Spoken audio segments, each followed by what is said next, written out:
Aujourd'hui, c'est Ram Navami, mais je ne vais pas parler de Ram, j'en parlerai plus tard, parce que c'était pour continuer sur la même, le sujet de l'Inde, les religions comparées. Donc, l'Inde, on avait parlé de l'Inde védique. Et là, c'est sur les Upanishads. Bon, alors, Oma Gyanati Mirandasya Gyananjana Shalakaya Shakshuru Militam Yena Tasmai Shri Gurave Namaha. Gaurave Gaurachandra Yaradikaya Tadarai Krishna Krishna Bhaktaya Tad Bhaktaya Namo Namaha. Donc, l'Inde védique, comme j'ai dit, le Veda, ça n'existe plus. C'est plus quelque chose que les grands sacrifices et puis toutes ces conceptions qu'on avait à l'époque. Donc, elles ont évolué vers quelque chose d'autre. Et au niveau des textes, parce que si on parle de religion, eh bien, on a toujours des textes. C'est une des étymologies d'ailleurs très probable que le mot religion ne signifie pas simplement relier, mais aussi relire. Dans le latin, il y a deux étymologies possibles. Et relire, c'est ce que font toutes les adeptes des grandes religions. Les chrétiens ont la Bible, les musulmans ont le Coran, les juifs ont la Torah et le Talmud. Et puis les bouddhistes, eh bien aussi, ils ont de nombreux livres écrits en pali ou en tibétain. Et donc, pour les Védas, voilà, ce qu'on appelle la Shruti. Donc, il y a deux termes qui sont donnés en fait pour les textes en Inde. Il y a la Shruti et la Smriti. La Shruti, c'est ce qui est entendu. Shu, shu, shru, shu, c'est l'écoute. Parce que ce sont des sages, les rishis, qui ont entendu dans leur tête, par la méditation, des mantras qui les ont exposés. C'est une expérience spirituelle qu'ils nous partagent, mais on n'a pas la clé pour pouvoir déceler ce qu'ils nous disent. Et donc, après, il y a eu les brahmanas, donc on parle là des livres brahmanas, qui expliquent les Védas et surtout les sacrifices. Et après, pour expliquer encore davantage, et d'une façon métaphysique, eh bien, il y a eu les Aranyaka. Aranya, ça veut dire la forêt. Les gens qui vivent dans la forêt, donc c'était des anachorètes, et ils ont rédigé les Aranyaka. Et finalement, à la fin de la Shruti, à la toute fin de toute la révélation, parce qu'on appelle ça aussi la révélation, il y a les Upanishads. Donc, Upanishad, ça c'est trois mots. Upa, près, ni s'asseoir, non. Upa, au pied, ni près, chat, le verbe chat, s'asseoir. Donc, s'asseoir au pied de et près, ce qui implique donc un maître spirituel, un gourou, qui peut nous instruire sur la science secrète, parce que les Upanishads, il y en a 11 principales, qui sont appelés aussi les Upanishads védiques, donc ils sont toujours liés un petit peu au Veda, et donc on retrouve des mantras du Rig Veda, et parfois des allusions aussi au sacrifice, au yajna, mais parfois elle le critique. Donc il y a 11 Upanishads majeurs, dont les plus anciennes sont la Brihad Aranyaka Upanishad. Donc Aranyaka, ici, on a aussi un lien avec les Aranyaka. Brihad Aranyaka Upanishad, qui est la plus ancienne, la Chandogya Upanishad, qui ressemble beaucoup à la Brihad Aranyaka Upanishad. Et puis après, il y a la Mundaka, Mandukya Upanishad, la Shweta Shwetara Upanishad, la Kata Upanishad, la Shweta, j'ai déjà nommé la Shweta Shwetara. Il y a, il y en a 11. Et la tradition nous en met 108. En tout, il y en a plus, mais disons que 108 officiels. Et elle divise ces Upanishads en différentes catégories. Donc, il y a les Upanishads védiques, comme je viens de le dire, et puis les Upanishads qui sont plus spécifiques. Il y a des Upanishads dédiés à Shiva, il y a des Upanishads dédiés à la Devi, la Shakti, il y a des Upanishads qui sont dédiés à Vishnu, comme par exemple la Krishna Upanishad, la Karisantaran Upanishad, la Gopal Tapani Upanishad, la Nishinga Tapani Upanishad. Ça, ce sont des Upanishads qui sont dédiés à Vishnu. la Garuda Upanishad, il y en a plusieurs. Il y a des Upanishads qui sont dédiés au yoga, qui expliquent donc la pratique du yoga.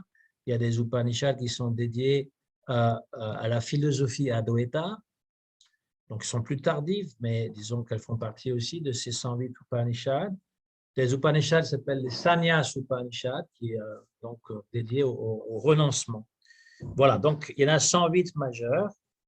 Et dans les plus anciennes, comme je l'ai dit, dans les Upanishads, donc, qui sont de type védique, eh bien, le sacrifice védique est mis à mal, on va dire, et critiqué parce qu'on nous dit qu'en fait, c'est temporaire. Les effets qui sont obtenus sont temporaires. En Inde, en fait, c'est à partir… Alors, le Rig Veda, déjà, donne déjà des pensées, on va dire, philosophiques, métaphysiques, surtout dans le 10e mandal ou le 10e livre du Rig Veda, et certaines brahmanas, comme le Shatapatha Brahmana, va développer énormément une conception métaphysique du sacrifice. Le Shatapatha Brahmana, d'ailleurs, est prolongé par la Brihadaranyaka Upanishad et la Isha Upanishad aussi fait partie de ce lot. D'ailleurs, il y a des mantras qui sont semblables. Donc, les sacrifices vont… en Inde, on va faire cette distinction entre une religion qui est basée sur satisfaire ses besoins, satisfaire les besoins, les désirs, on va dire, et une religion qui vise la libération. Parce que avec les Upanishads, on va avoir cette conception que l'âme, Atma, donc ça c'est un vocable qui prendra beaucoup d'importance dans les Upanishads, ainsi que l'autre vocable souvent mis au neutre en sanskrit qui s'appelle Brahman. Pourquoi mis au neutre? Parce que, eh bien, il y a des livres qui s'appellent Brahmana. Il y a des hommes qui font partie de la classe des Brahmanas aussi. Et puis, il y a le Dieu qui apparaît d'ailleurs beaucoup dans les Puranas, ça c'est la Smriti, mais bon, on verra un peu plus tard. Eh bien, Brahma, c'est le nom masculin du Dieu créateur, et donc Brahman désigne une énergie ou la divinité sous son aspect le plus impersonnel.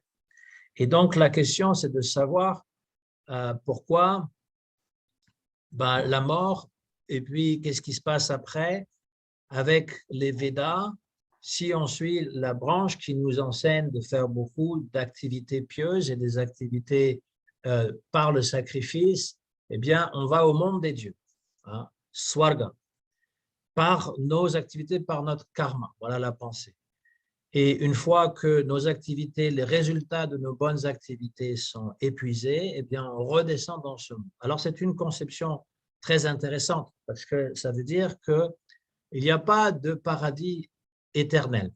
Dans la pensée des Upanishads, il n'y a pas un paradis éternel. Des paradis même, ils sont au pluriel, ni d'enfer qui sont éternels. Et la religion qui n'est axée que sur une récompense ou la peur d'une punition, comme aller au paradis ou éviter d'aller en enfer, eh bien, elle est considérée comme une religion matérialiste. Alors, cette critique, eh bien, elle s'adresse à toutes les religions que l'on connaît, c'est-à-dire que la plupart des religions, les gens suivent les religions parce qu'ils veulent aller au paradis et ils ne veulent pas aller en enfer.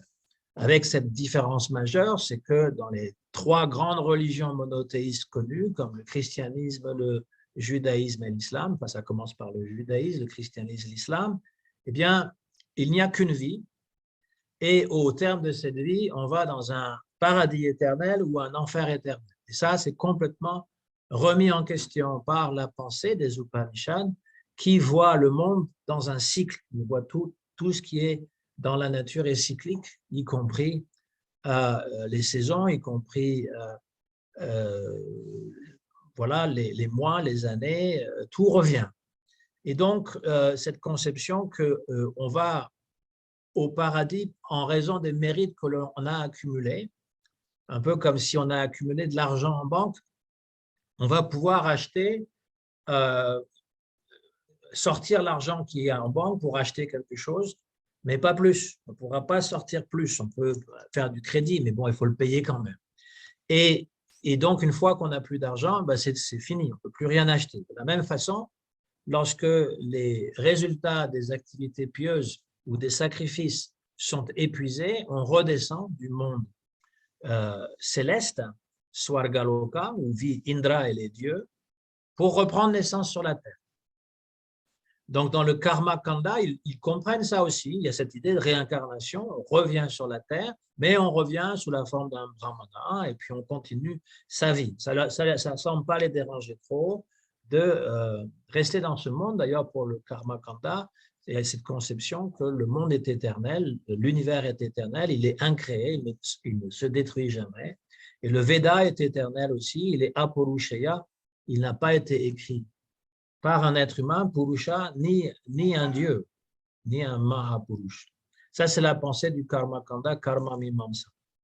Mais dans le Vedanta, qui sont les Upanishads, eh bien, il y a cette conception que le monde matériel n'est pas notre véritable demeure et quelle que soit la position qu'on peut obtenir, même à Swarga, elle est temporaire et on redescend dans ce monde mortel des êtres humains et il y a toujours une dualité entre le plaisir et le déplaisir, le bonheur et la souffrance, etc.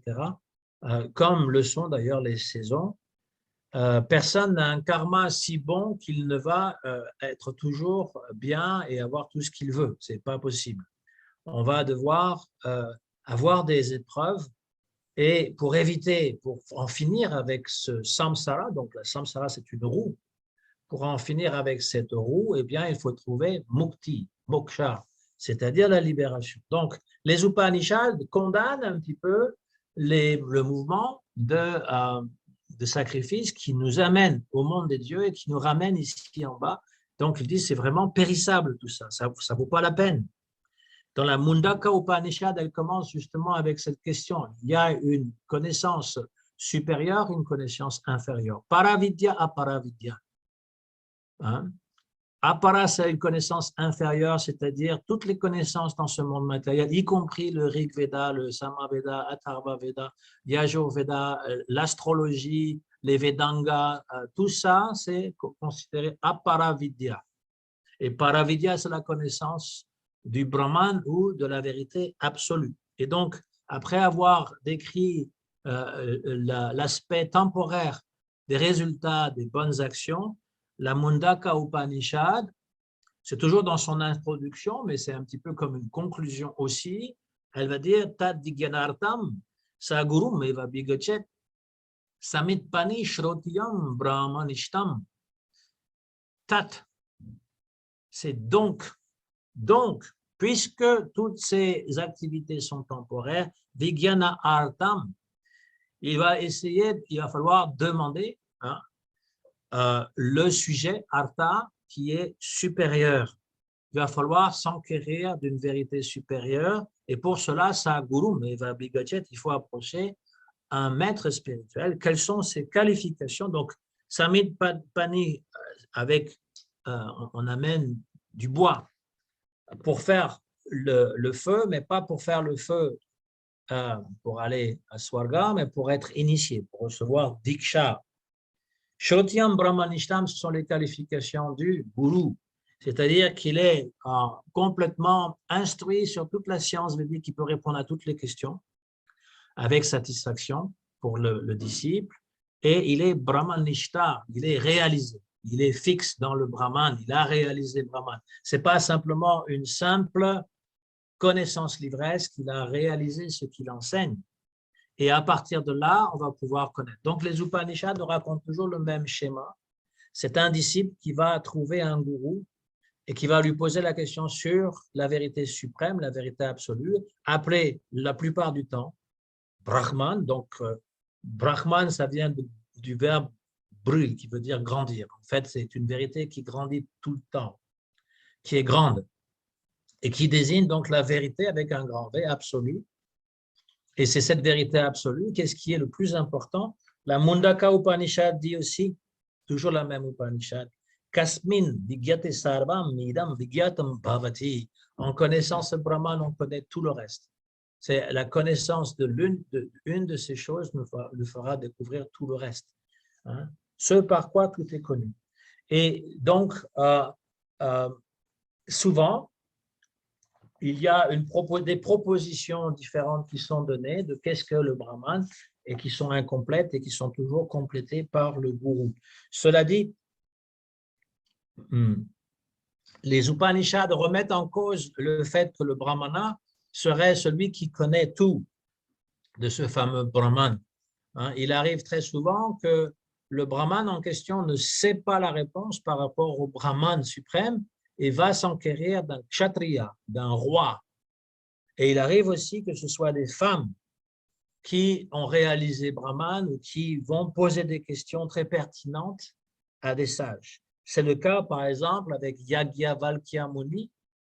Yagyavalkya Muni, il apparaît assez souvent dans la plus vieille des Upanishads, selon les sanskritis, s'appelle la Brihad Aranyaka. Brihad, ça veut dire grande, justement. C'est la plus longue aussi.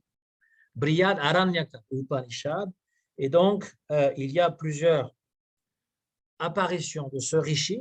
À un moment donné, il se pointe à l'assemblée du roi Janaka. Aujourd'hui, c'est Ram Navami. Et Janaka, c'est le père de Sita Devi. Et Janaka Maharaj, il est connu comme étant un roi saint qui a réalisé la vérité absolue. Et donc, Janaka Muni, il aime bien inviter les brahmanas pour avoir des réponses pertinentes. Et donc, un jour, il invite pour savoir quelle est cette vérité absolue et il offre des vaches, 1000 vaches avec des sabots dorés, des cornes en or qui seraient offertes à celui qui pourrait répondre les questions. Et Yagyavalkya est dans l'assistance et il dit à ses disciples, va chercher les vaches. Et là, tout le monde se fâche contre lui en disant, pour qui tu te prends? Tu penses que tu connais tout? Et là, il dit, questionnez-moi et je vais vous répondre. Et il questionne et il répond à toutes les questions de façon très pertinente parce qu'il a vraiment réalisé Brahman. Et il y a une femme, Gargi, qui le questionne. Alors, voilà, vous voyez, dans les temps védiques ou les temps des Upanishads, les femmes, eh bien, elles étaient beaucoup plus libres qu'aujourd'hui. Cette femme, Gargi, n'était pas une femme mariée. Elle était indépendante et elle prenait la parole devant des hommes, devant une assemblée d'hommes, et même elle allait questionner le grand sage Yagyavalkya en lui disant « réponds à mes questions ». Et elle dit « si lui répond à ces questions, eh bien, personne ne pourra dire autrement, parce que ces questions sont difficiles. » Donc, elle demande sur quoi est tissé, en fait, tout ce monde. Et après plusieurs réponses, parce que c'est comme ça que les Upanishads fonctionnent, il y a des réponses qui sont partielles jusqu'à ce qu'on arrive à une réponse satisfaisante.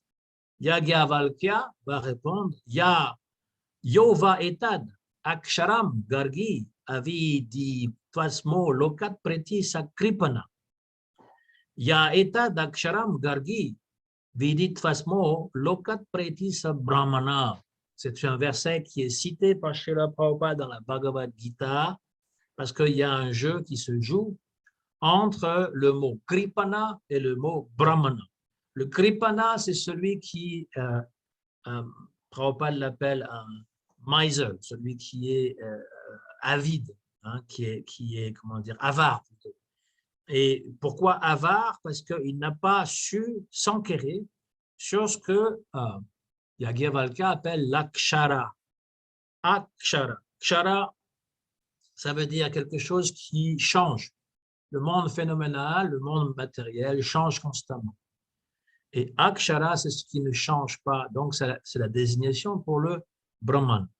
Et donc, ceux qui obtiennent une vie humaine et ne s'enquièrent pas sur cet akshara, sur ce Brahman, sont des kripanas, c'est-à-dire qu'ils sont des avares et ils perdent en fait l'occasion de découvrir quelque chose d'encore plus valable.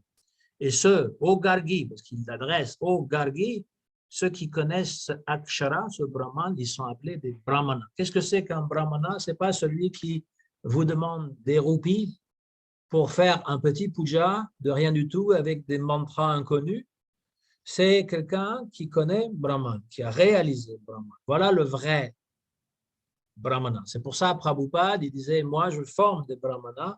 Quand je leur donne Diksha, je forme des Brahmanas parce qu'ils ne sont pas nés Brahmanas dans une famille Brahmana, et ce sont des gens qui sont nés à l'étranger, mais qui peuvent développer toutes les qualités grâce à une vie spirituelle, une sadhana authentique.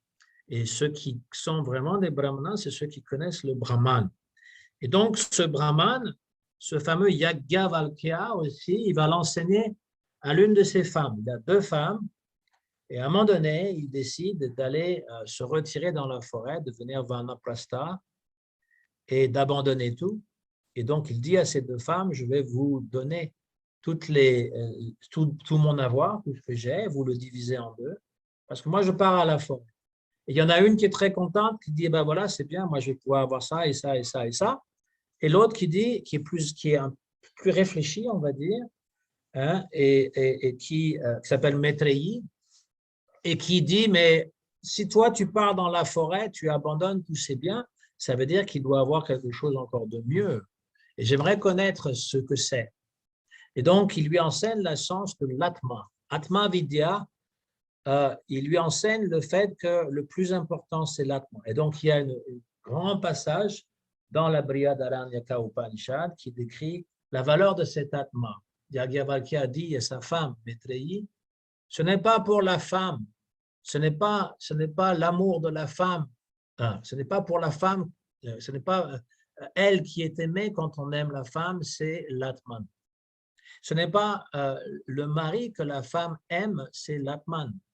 Ce n'est pas les enfants que les parents aiment, c'est l'Atman.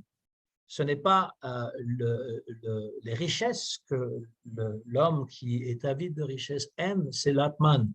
Ce n'est pas le monde entier, donc il énumère toutes sortes de choses qui pourraient être désirables et qui pourraient être aimées pour soi, mais en fait, il dit ce n'est pas ça que les gens aiment vraiment, c'est ce qui anime, c'est le cœur qu'on appelle Atman, donc on peut, moi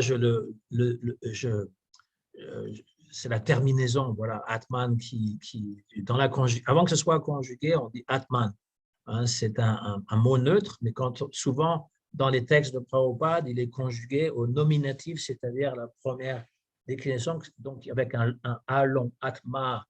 Mais bon, c'est pareil que Brahman, Atman, Brahman, on peut dire Atman, on peut dire Atma. Et cet Atma, donc, en fait, il dit, c'est cela qu'il faut découvrir. Et pour les commentateurs des Upanishads, ils vont dire qu'est-ce que c'est que cet Atman? Est-ce que c'est le Jiva Atman, c'est-à-dire l'âme individuelle, ou est-ce que c'est Param Atma, l'âme suprême? Et les commentateurs Vaishnav vont tous dire c'est Paramatma. Il faut connaître ce Paramatma. D'ailleurs, Sri Krishna, dans le 10e chant du Srimad Bhagavatam, aura un verset identique en disant que tout le monde aime Krishna, hein, à travers son mari, sa femme, ses enfants, tout le monde recherche Krishna, en fait, qui est l'âme suprême. Voilà. Par contre, ceux qu'on appelle les Advaiti, eh bien, eux, ils vont dire que l'Atma, c'est notre identité fausse. On croit qu'on est un individu, mais en fait, on fait partie d'une unité. Tout le monde, en fait, il n'y a qu'une unité, c'est Brahman, et l'Atma, en fait, est Brahman.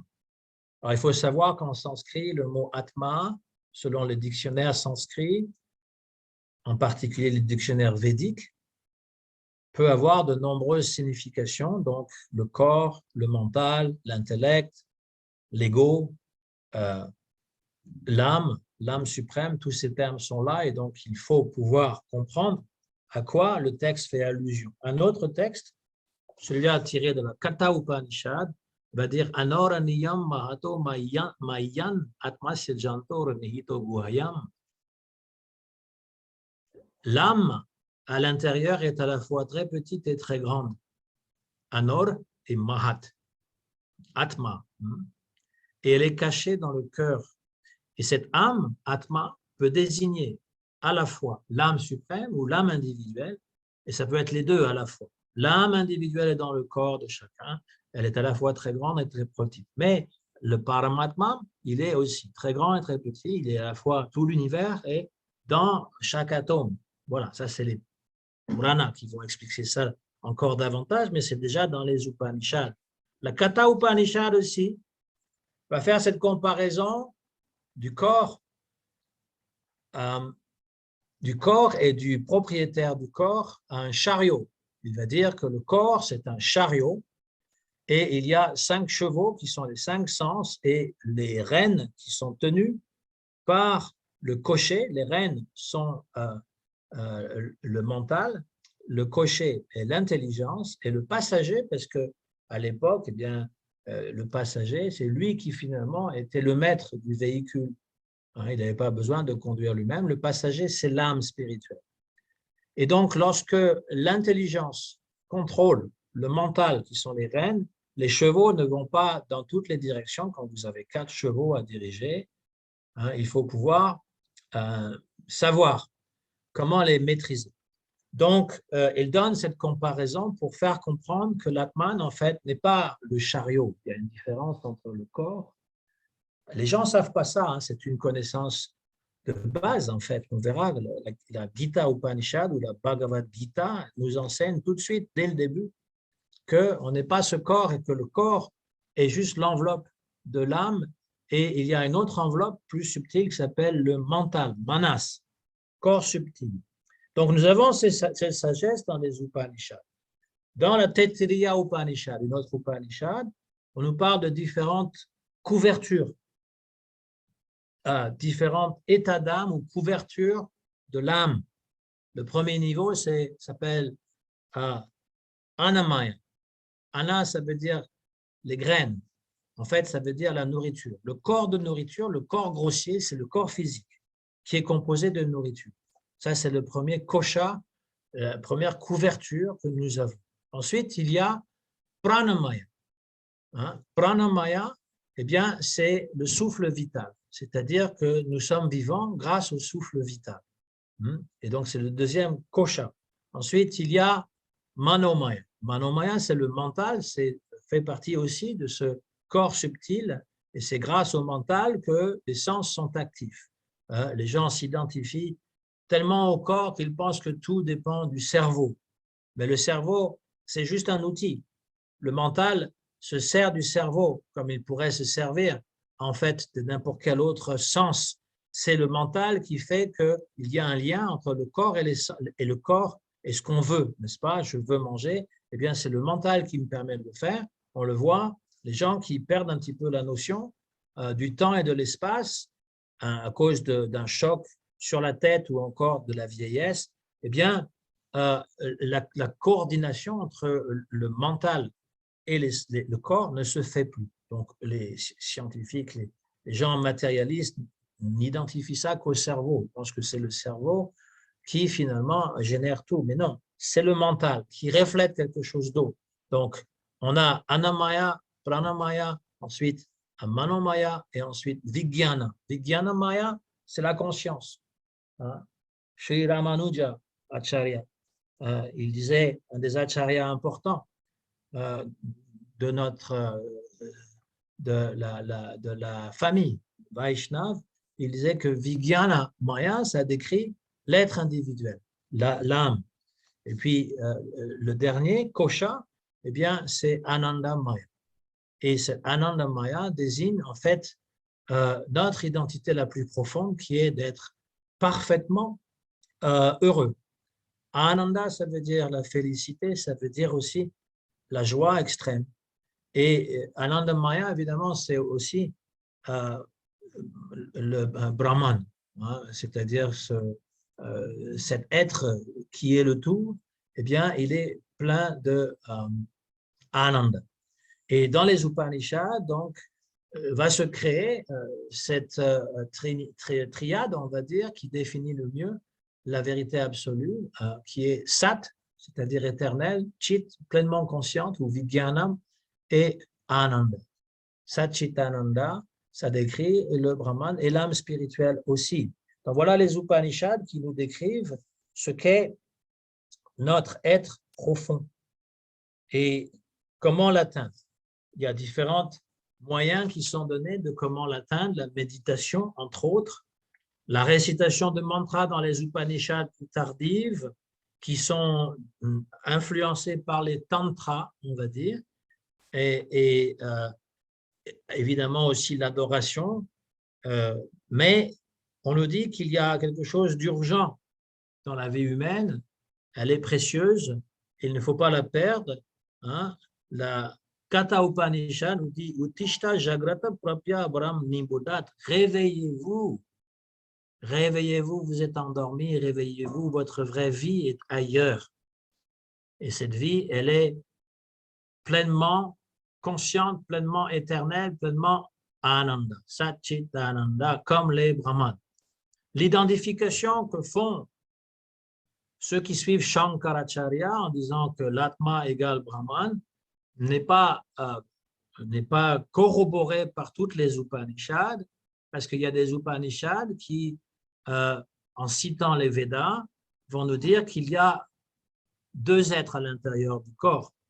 La Mundaka Upanishad, que j'avais cité tout à l'heure, va citer un verset du Rig Veda qui dit qu'il y a deux oiseaux à l'intérieur du corps.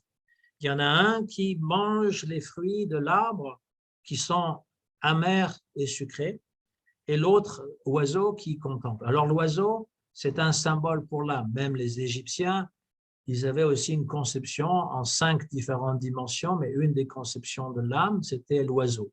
Et chez les chrétiens aussi, parfois, ils représentent un oiseau pour symboliser l'âme. Et dans les Upanishads, cet oiseau, parfois, est appelé Amsa. Voilà, Amsa. Il y a Amsa Beni là, qui nous écoute. Là, Amsa, alors, il y en a qui disent que c'est une noix, mais ce n'est pas une noix, c'est un cygne, parce que le cygne, il a cette majesté d'être un oiseau très, très, très particulier. Et donc, l'âme est comparée parfois à un cygne, Amsa, qui est dans la citadelle du cœur. Et donc, le mantra dans la Mundaka Upanishad, il apparaît aussi dans d'autres Upanishads, Dva Suparna Sayuja Sakaya, Samanan Vriksham Parisha Shashwate, Tanor Anya Pipalam Swadhyati, Anashnam Anyo Bisha Kashiti. Il y en a un qui mange des fruits de l'arbre. L'arbre, c'est le corps. L'arbre, c'est le corps. Les fruits doux et amers, ce sont les résultats de mon karma. Ce que je fais de bien, il y aura des résultats qui me procureront du plaisir, et ce que je fais de mal, ça me procurera du déplaisir, de la souffrance. Et donc, l'oiseau, il goûte à ces deux types de fruits. C'est l'âme. Cet oiseau qui mange le fruit, c'est l'âme, parce qu'il pense que c'est la seule chose qu'il doit faire dans ce monde, c'est d'agir et de récolter le fruit de son agir. Et l'autre oiseau contemple, c'est Paramatma. C'est l'âme suprême qui ne fait que regarder et qui va cautionner, qui va encourager cet autre oiseau de continuer à manger ou de se tourner vers lui. Parce que quand il se tourne vers lui, eh bien, il réalise qu'il perd son temps et que sa nature est complètement autre, elle est spirituelle. Donc, il nous parle de deux êtres. Et puis, dans la Shvetashvatara Upanishad, c'est une Upanishad qui est théiste, on va dire. On nous décrit d'abord la dimension de l'âme spirituelle comme étant infiniment petite. Hein, et on nous parle aussi de cet être qui est infiniment grand et qui est complètement différent de l'être individuel ou de l'âme individuelle, avec ce verset, par exemple, Natasya karyam karanam shavidyate, natashama shabdyadika shadrishyate, parasya shaktir vivideva shruyate, swabhaviki gyanabala kriyacha, que l'être suprême n'a rien à faire, personne n'est égal à lui, personne n'est plus grand que lui, il agit différemment avec ses différentes manifestations, simultanément, partout. il a des énergies multiples. Hein. Parasya Shakti a des énergies qui sont aussi spirituelles et ça lui donne donc la capacité de s'engager dans toutes sortes d'activités. La Katha Upanishad aussi dit Nityo Nityanam, Shetana Shetananam, Eko Bahunam Yo Vidadati Kaman. Hein. Eka, il est un, mais Bahunam, il peut devenir multiple.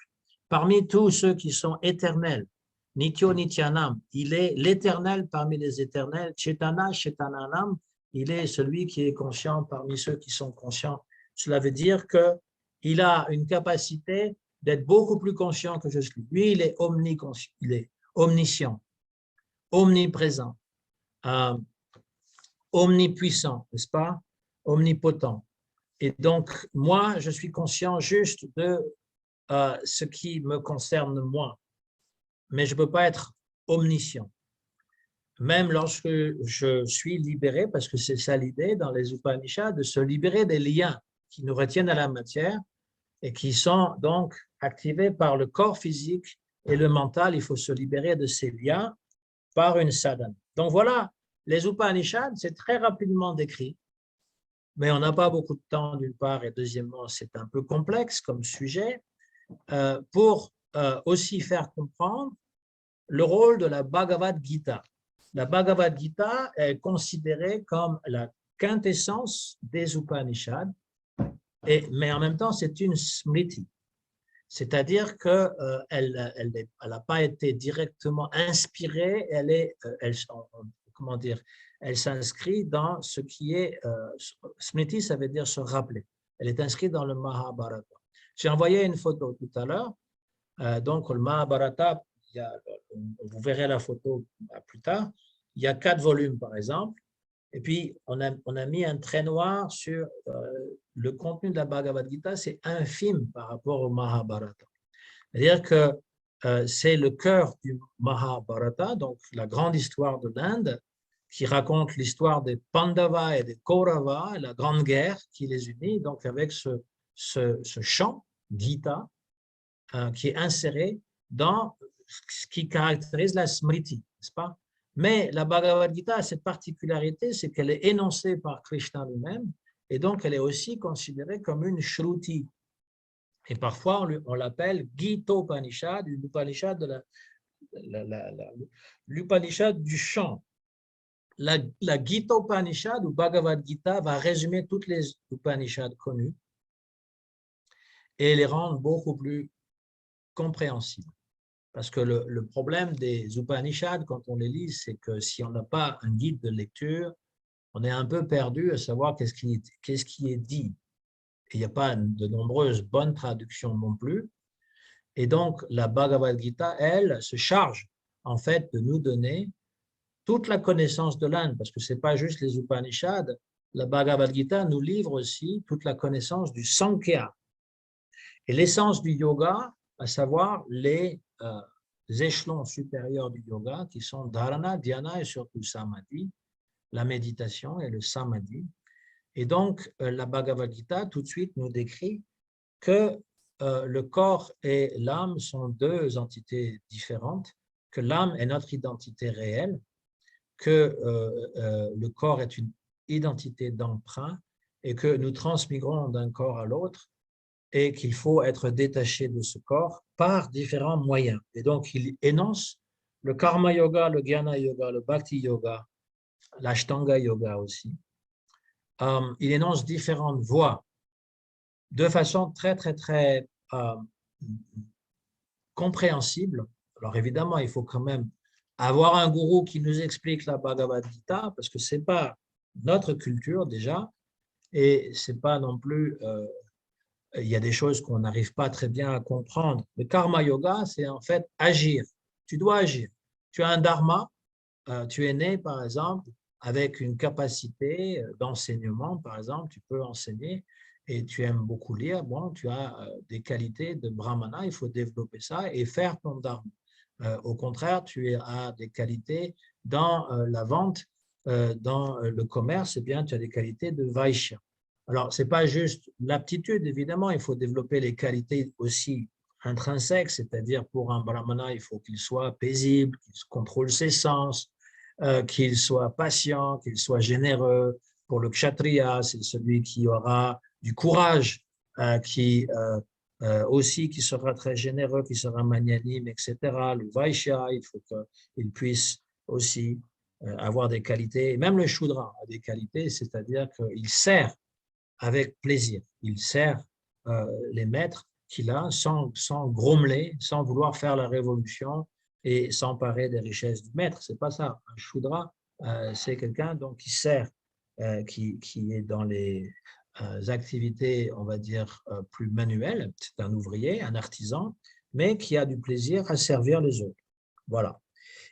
Et donc, karma yoga, ça veut dire on fait notre activité et on ne la fait pas uniquement pour de l'argent. On la fait par devoir.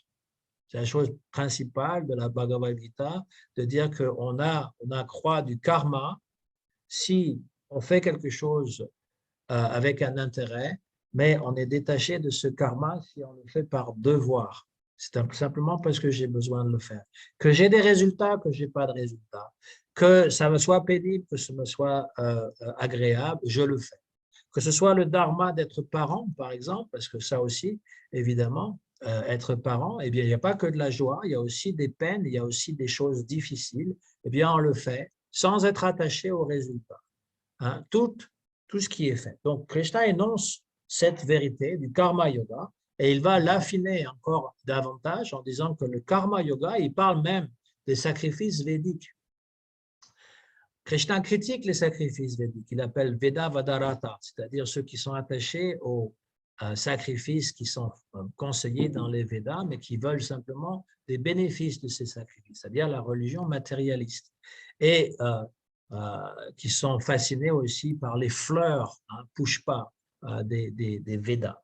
Et il va dire que le but de l'action, eh bien, c'est qu'elle doit conduire à une connaissance spirituelle, une connaissance transcendante, jnana. Donc, on est à un échelon supérieur. Le karma doit déboucher sur le jnana et doit nous apprendre finalement à devenir détachés de ce monde parce qu'on a connaissance de ce Brahman qui est partout présent. Alors, j'ai oublié, mais dans les Upanishads aussi, parfois, Brahman est appelé Purusha. Purusha, ça veut dire l'homme. Purusha, ça veut dire la personne aussi.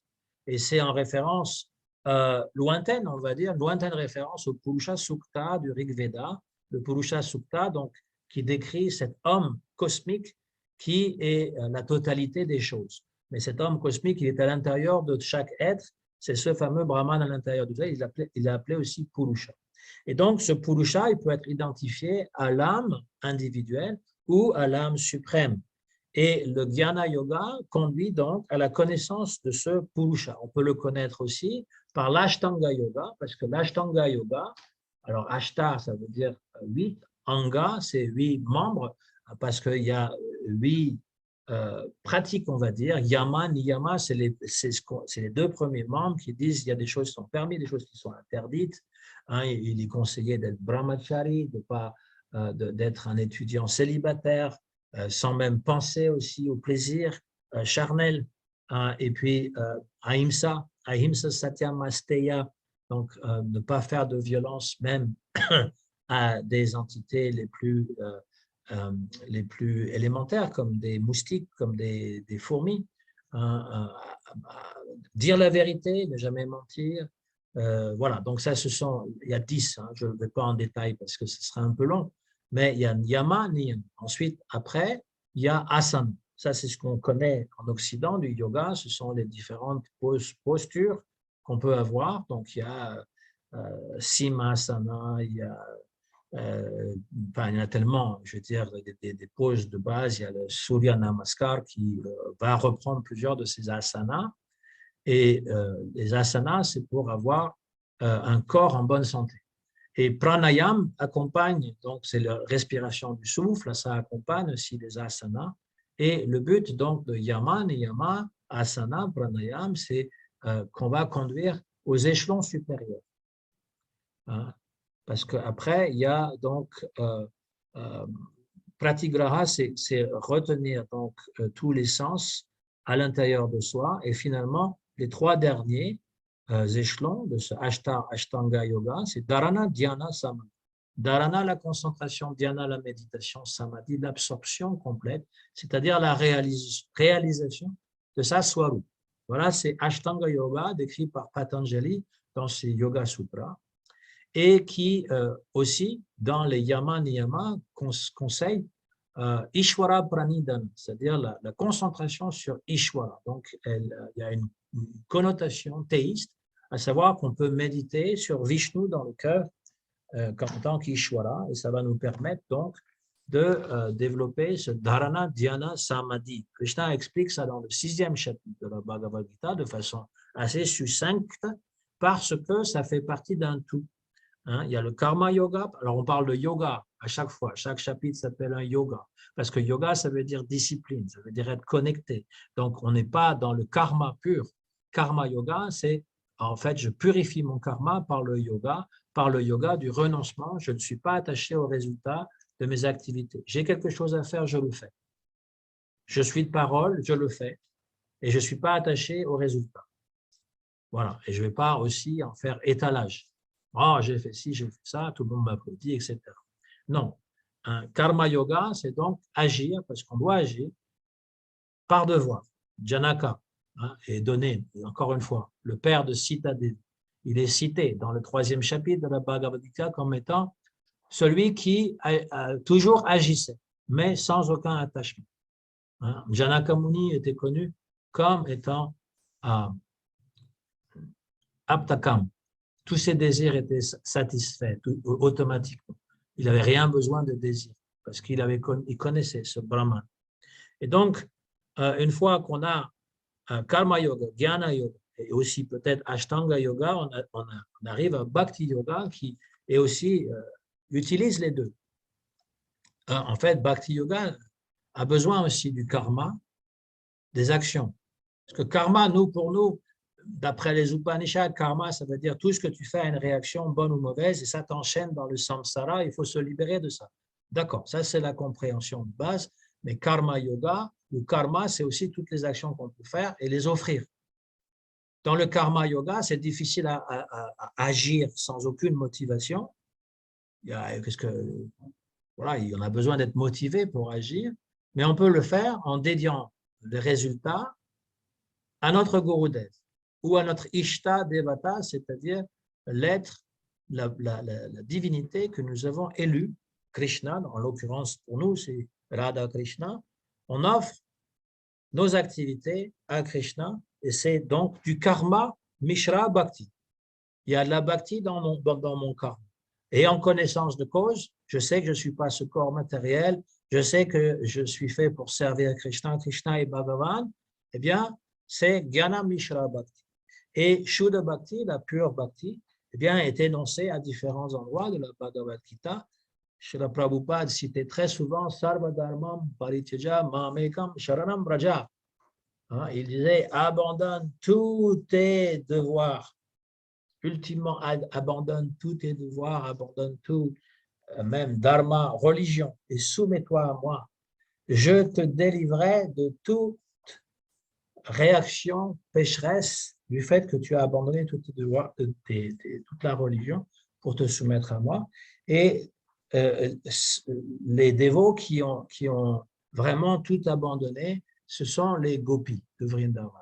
Les gopis de Vrindavan, elles ont tout abandonné, elles ont entendu la flûte de Krishna, elles ont tout laissé pour aller voir Krishna et elles ont abandonné le dharma d'être une bonne mère de famille, elles ont abandonné leur enfant d'être une bonne épouse, elles ont laissé leur mari d'être socialement acceptées, elles ont tout abandonné pour se soumettre à Krishna.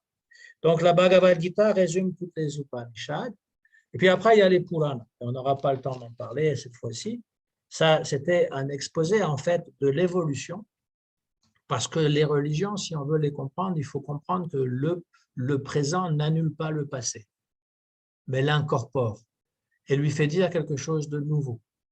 Et cette nouveauté n'est pas quelque chose qui est spéculatif ou qui est sorti de n'importe où, c'est quelque chose qui va approfondir notre compréhension. Par exemple, le Purusha. Le Purusha, au départ, dans le Rig Veda, c'est donc l'être cosmique. Et ce Purusha, il va finir par être dans l'intérieur de chaque être vivant comme l'âme suprême et aussi l'âme individuelle, Jiva Purusha. Donc, nous avons, et le yagya aussi, eh bien, le yagya qui était même, on faisait des sacrifices animaux à l'époque védique, eh bien, va évoluer vers la puja. Aujourd'hui, c'est la puja qui est exécutée dans toutes les familles de pieux hindous, on va dire, et chez les Vaishnavas. Donc, c'est l'adoration de la Murti avec de l'encens, avec des petites lampes, avec des fleurs, etc., au lieu d'avoir un sacrifice très élaboré, très coûteux, très compliqué avec les mantras, etc. Voilà. Et même ça, lorsqu'on veut faire la puja de façon très brahmanique, on récite toutes sortes de mantras. Et Gurudev nous a dit, eh bien, en fait, ce que Krishna accepte, c'est notre amour. Il faut l'offrir avec amour. Il s'en fiche de tes mantras. Ce n'est pas ça qui est important. Ce qui est important, c'est pourquoi tu le fais. Voilà. Et donc, c'est pour montrer cette évolution du sacrifice. Puis aussi, il y a l'influence de l'âge de Kali. C'est-à-dire que dans l'âge de Kali, eh bien, les gens sont beaucoup moins spirituels qu'ils ne l'étaient autrefois. Même au Moyen-Âge, on peut voir, et même dans le milieu chrétien, lorsqu'on parle, par exemple, des moines dans les monastères chrétiens qui faisaient un vœu de ne manger que de l'eau et du pain pendant 1 an. Il faut le faire, hein, quand même. Eux le faisaient. Hein. C'est quand même pas drôle, hein, de manger que du pain tout pendant 1 an et que de l'eau, rien d'autre. Et donc, ils avaient une spiritualité beaucoup plus importante qu'aujourd'hui. Aujourd'hui, dans l'âge de Kali, si quelqu'un est simplement intéressé par la vie spirituelle, déjà, ça fait quelqu'un de lui qui est un candidat. Parce que c'est très rare de voir les gens qui sont intéressés. Et même parmi ceux qui sont intéressés, c'est souvent un mélange entre un bien-être physique ou un bien-être mental. Ils recherchent des solutions à leur souffrance, mais pas nécessairement. Alors, on verra aussi la Bhagavad Gita, on parle aussi toutes sortes de gens qui viennent. Voilà. Alors, je ne sais pas s'il reste encore du temps, 10 minutes, non, 7 minutes. S'il y a des questions, des commentaires, c'est le moment.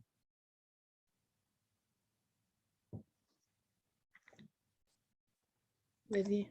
Mon mari, il a une question. Oui. Hare Krishna, Prabhu. Hare Krishna. Alors, c'est une question un peu personnelle. Comment vous faites pour concilier les deux, pour concilier la religion chrétienne, parce que je crois que vous êtes pasteur, et pour concilier le fait que vous êtes initié chez les Vaishnavas? Comment je fais? Oui. Ce n'est pas un problème pour moi. Vous vous cachez vis-à-vis des autres? Ah, mais je ne cache pas, mais je ne veux pas faire la publicité. Moi, je ne veux pas me promener avec un tilak et un japa lorsque je suis en train de faire. Est-ce que tu travailles quelque part? Oui. Dans quoi? Je suis aide à la personne pour les personnes âgées. Ah oui, d'accord. Et tu y vas habillé en dévot avec un tilak et le japa sur la main? Non. Alors, tu te caches aussi. Oui, exact. Bon, ben, ça, c'est juste l'intelligence de dire ben, il y a un temps pour tout. Moi, je ne veux pas déranger la mentalité des gens avec quelque chose qu'ils ne comprendraient pas. Ouais. C'est tout. Après, l'enseignement de Jésus, c'est assez particulier parce qu'aujourd'hui, c'est le jour des rameaux. Quand Jésus rentre à Jérusalem, ça s'appelle le jour des rameaux. Les rameaux, c'est des ramages, c'est des branches. Ouais. Et en même temps, c'est l'apparition de Rama. Rameau, Rama. Ouais. Et en même temps, c'est aussi le jour d'élection. Et Ram, c'est celui qui est le roi idéal. C'est quand même assez particulier. Donc, ce matin, je leur ai parlé des rameaux en insistant sur le mot rameau. Ils ont entendu le nom Rama. Ouais. Et tu récites le nom Rama une fois, c'est comme si tu as récité 1000 fois les noms de Vishnu. Ouais. Mais ça, c'est juste une question de conscience. C'est juste une question qu'il y a un temps pour tout.